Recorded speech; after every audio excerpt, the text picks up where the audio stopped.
Why do we care so much about Iowa? Why is it the first? What does it decide? Well, Iowa really does do a few things. Number one, it's the first time voters on the Democratic side will tell us which way they're leaning. Importantly, for the Democratic Party, are they going in the more liberal socialist realm of a Bernie Sanders, maybe Elizabeth Warren, or are they going more in the moderate realm with a Joe Biden or Pete Buttigieg or Amy Klobuchar? So we're going to get a sense of that. Iowa also helps us winnow down the field, importantly. So, if somebody doesn't at least meet expectations or if they fall short, they probably won't stay in much past Super Tuesday. So those are the kinds of things that we're going to be looking for out of Iowa. So, Rick Davis, you've, as I say, had your fair share of these Iowa and New Hampshire and South Carolina. Is it different for the Democrats and the Republicans? I think received wisdom says it's more important for a Democrat to come out of Iowa strong. Well, I think Iowa and New Hampshire decide who the nominee is usually going to be, right? Since 92, you could not be the nominee of the Democratic Party without winning either in Iowa or New Hampshire. So this week period between tomorrow and the Iowa caucuses and the New Hampshire primary next week usually identifies who the presumptive nominee might likely be. I'm not sure this year, with the bunching up of so many candidates in the top tier, that necessarily will hold. So talk about that very thing, because we do this every 4 years, but we don't usually have this many candidates, 4, or you could even say 5, who are really in the running. Yeah, arguably 5 candidates could take away delegates from Iowa, and that's quite extraordinary. Obviously, the world will be looking at whether or not who's going to be the number 1 candidate coming out of here, but you need a ticket out of Iowa to do well in New Hampshire, and that usually means 3rd place or better. And so the question is going to be who's going to be in that bunch. So Joe Biden has been the preemptive front runner for much of the race. I'm not quite sure right now that that's happening. What's the momentum show us right now, Jeannie? So, nationally, Joe Biden has pretty much been ahead the entire race. But in Iowa, he has not been ahead. So I think the big question here, do Iowans, when they go to the caucus, at least Democrats, do they want somebody who they think is electable, in the sense can beat Donald Trump on Election Day, or they want to go with somebody more of a purist like a Bernie Sanders? So I think we're really going to see, does Joe Biden have the energy and the enthusiasm behind him? I think there's a lot of questions for the Biden campaign this time around and how well organized they are in Iowa.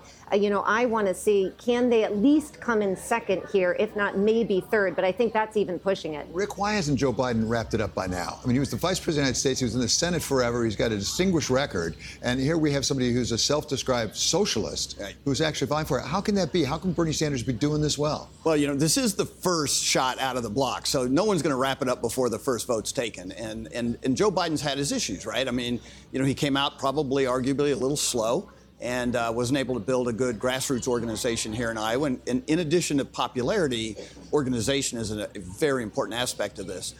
Look, I think there are also issues with the Democratic Party in general. I mean, when you take polls, a majority of voters who side with Bernie Sanders think socialism is better than capitalism. And so when you start looking at who these people are, he may reflect a good portion of the Democratic Party. So we have a couple other candidates who really are in the running. We have Pete Buttigieg, who is generally seen as somewhat of a moderate, former mayor, actually.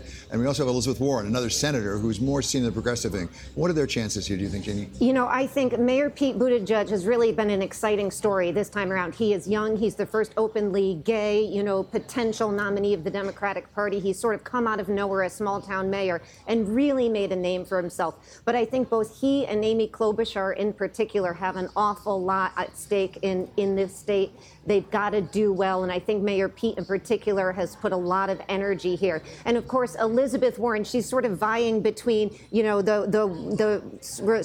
the stretch for Bernie Sanders and Joe Biden. Can she sort of carve her way down that lane? I'm not sure if she's going to be able to do that in the way she would like, although the polls have her sometimes 3rd and 4th, 2nd. So I think Elizabeth Warren is somebody to watch here. So, Rick, with luck, in the next couple of days, we'll know more than we know now. Well, we'll know a lot more 24 hours from now, and even more 48 hours from now. Exactly. But where do we go next? Where does this process take us next? The process then goes to New Hampshire, a pure primary state.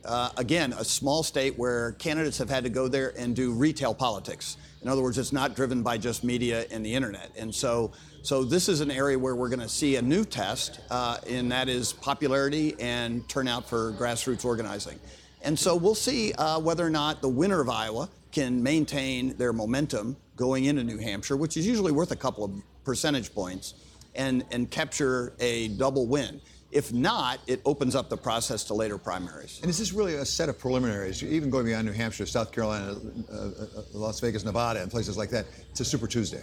Yeah, I mean, and if we put these 4 states that we spend so much time on, they only have a quarter of the delegates that are going to be given away on Super Tuesday. So as much media attention as they get in terms of the number of delegates, it's a small number. And I would also say one unusual thing about this year, as Rick was talking about going from Iowa to New Hampshire, is that other things are going on, like the State of the Union the next day, that's going to, sort of take a lot of the energy from whoever does well in Iowa. Yeah, we do have the State of the Union going on in addition. We do. We'll be together for that as well. Okay. Oh, and a vote on impeachment. A vote on Let's impeachment. not, by the way, let's not confuse the issue. Not a busy Small weekend. thing. Okay. That's right. Thanks so much to Jeanne Zaino and Rick Davis. They'll be with us throughout the entire election cycle.